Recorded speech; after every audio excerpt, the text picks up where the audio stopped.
Assalamualaikum warahmatullahi wabarakatuh.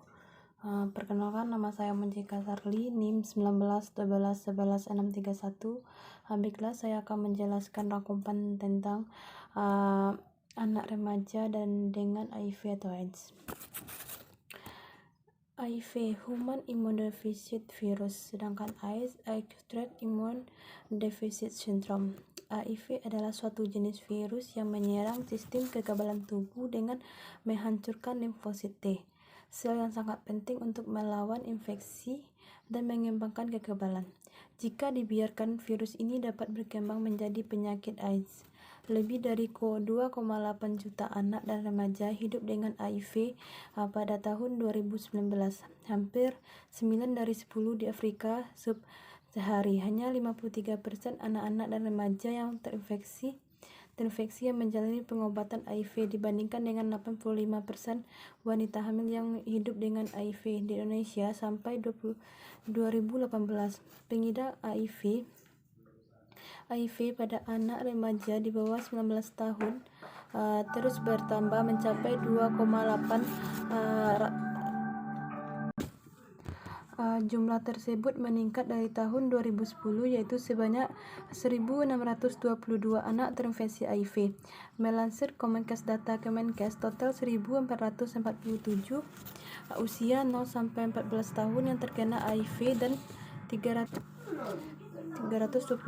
anak yang lainnya positif AIDS. Akhir 2018, data yang sama juga menunjukkan terkena HIV atau AIDS. Selanjutnya yaitu tipe 1 dan tipe 2 yang paling sering ditemukan di Afrika. 95 orang positif terinfeksi HIV yang tertular oleh HIV tipe, sedangkan HIV tipe 2 lebih jarang ditemukan. Cara penularan sama, yaitu cairan yang tubuh yang mengandung virus, darah ASI, hubungan seks. Penularan HIV tipe 2 dan lebih rendah dibandingkan HIV tipe 1. Baiklah, selanjutnya 3 cara penularan HIV. Yang pertama, mode transmisi, yaitu kontak seksual, yang mana paparan perkuat membran mukosa yang terhadap jarum benda tajam yang terkontaminasi darah atau cairan tubuh.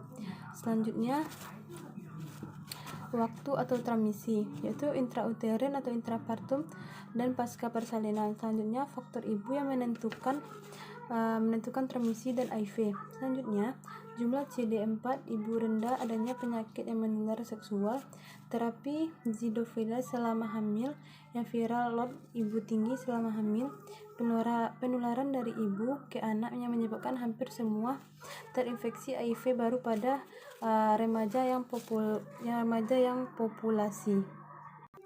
Baik, selanjutnya tujuan utama prenatal ibu hamil dengan AIDS adalah untuk menurunkan viral load dengan memberikan terapi ART yang sangat aktif selama kehamilan. Bayi yang lahir dari ibu HIV positif dapat dites untuk antibodi HIV. Hasilnya sebenarnya merupakan ukuran antibodi ibu, bukan indikasi infeksi yang sebenarnya.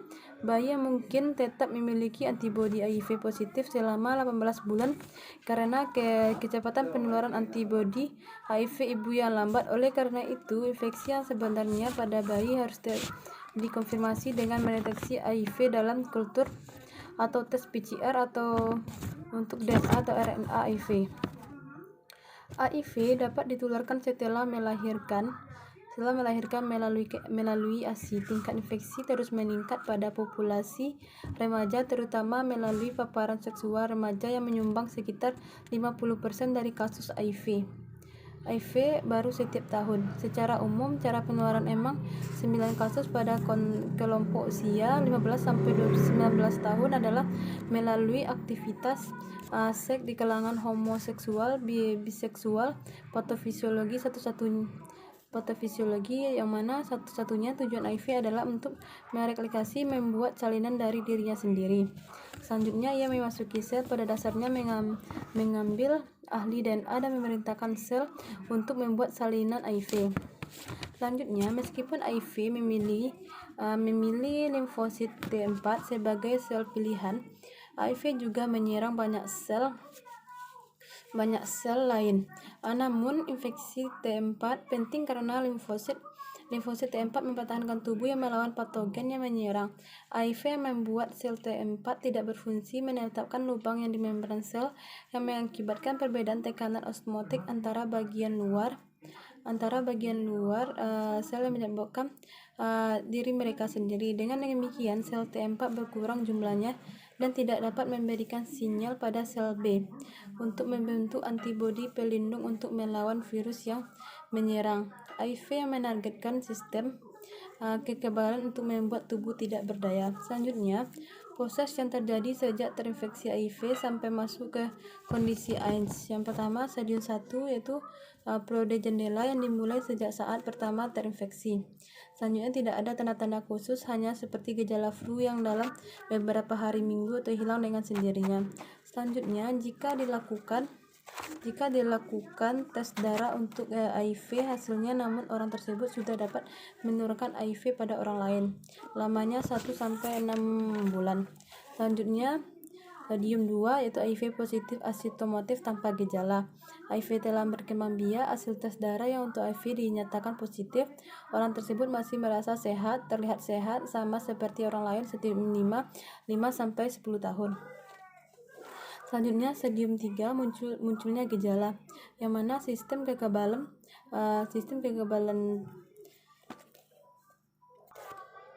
selanjutnya stadium 4 yang masuk kondisi AIDS.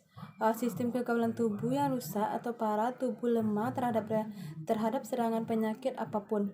Selanjutnya ditandai dengan adanya bermacam-macam penyakit yang meliputi roktasimosis pada otak, kondisi cirrhosis pada saluran tenggorokan, dan pernafasan, paru-paru, dan berbagai kanker. Selanjutnya, pengkajian. Sebagian besar anak yang terinfeksi HIV ini mengembangkan gejala dalam tahun pertama kehidupan. Anak yang terinfeksi HIV biasanya datang dengan 5 yang meliputi umum pembesaran hati dan nifat, gagal tubuh, sariawan, diare, keterlambatan atau pertumbuhan atau perkembangan, dan terinfeksi yang berlangsung sering. Selanjutnya, aspek keperawatan bayi dan anak HIV positif. Aspek bayi dan anak HIV positif ini melibatkan penggunaan kewaspadaan standar atau rujuk ibu dan bayi ke ahli gizi. Penyakit HIV adalah kondisi kronis, dorong anak-anak untuk mempraktikkan gaya hidup sehat dan menjalankan kehidupan yang baik. Selanjutnya, disiplin dan distandarkan keluarga dengan orang tua.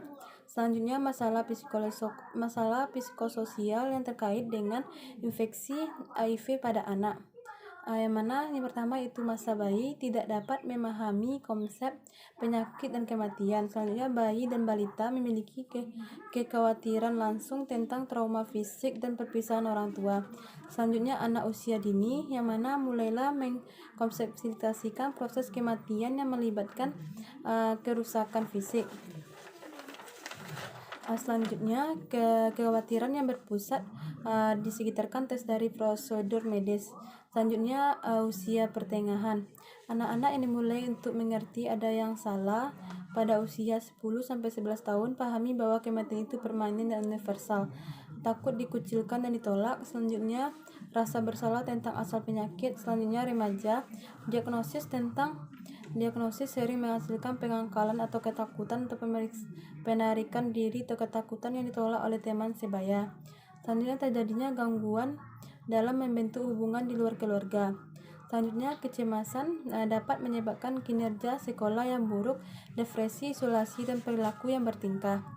Selanjutnya, beberapa penyakit yang disebabkan oleh HIV. Yang pertama yaitu Candidiasis, penyakit yang tuberculovirus, seronegatif HIV, limfoma atau otak primer, dan kompleks mesothelioma, sindrom Wastim, cryptorchidiosis usus kronis. Dan selanjutnya, kondisi yang meniru HIV pada anak, sindrom jantung yaitu pneumonitis kronis, keganasan, infeksi oportunistik, sindrom Wasting, sindrom ginjal, sindrom hepatitis, sindrom hematologi, dan encephalomyopathy.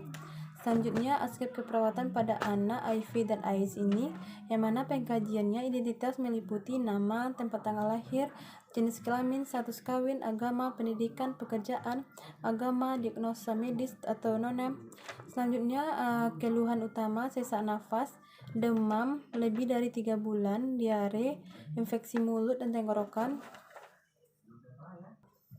Selanjutnya dari riwayat kesehatan ada pola aktivitas sehari-hari, pola persepsi konsep diri, selanjutnya pemeriksaan fisik. Selanjutnya diagnosa yang pertama yaitu bersihkan jalan yang tidak efektif yang berhubungan dengan proses infeksi. SLKI-nya bersihkan jalan nafas, kriteria hasil batu efektif meningkat, dispnea menurun, frekuensi nafas membaik, pola nafas membaik, psikinya manajemen jalan nafas, observasinya monitor pola nafas, monitor bunyi nafas tambahan, monitor sputum. Yang terapeutiknya yaitu mempertahankan ketajaman nafas dengan head to left, diposisikan semipolar, berikan minum hangat, lakukan fisioterapi dada, lakukan penghisapan lendir. Selanjutnya edukasinya yaitu anjurkan asupan cairan, ajarkan teknik batu efektif, kolaborasi pemberian bronkilator, aspirator, mikolatin. Selanjutnya diagnosa yang kedua yaitu ada nyeri akut yang berhubungan dengan agen pencederaan fisiologis. SLKI tingkat nyeri, kriteria hasil, kemampuan untuk menuntaskan aktivitas meningkat, keluhan nyeri menurun, muntah menurun, mual menurun, pola nafas membaik. Selanjutnya psiki manajemen nyeri, yang mana observasi, identifikasi lokal, karakteristik, durasi, frekuensi, kualitas, intensitas nyeri, identifikasi skala nyeri, dan respon nyeri secara nonverbal. Selanjutnya terapeutiknya yaitu memberikan teknik non-farmakologis untuk mengurangi rasa nyeri, kontrol lingkungan yang mempererat rasa nyeri, fasilitas istirahat dan tidur. Edukasinya jelaskan penyebab dan periode dan pemicu nyeri, jelaskan strategi yang meredakan nyeri, jelaskan monitor nyeri, lanjutkan menggunakan analgenik secara tepat. Kolaborasinya pemberian analgenik. Hanya itu penjelasan saya tentang pada anak atau remaja dengan HIV atau AIDS. Kalau ada salah mohon maaf. Assalamualaikum warahmatullahi wabarakatuh.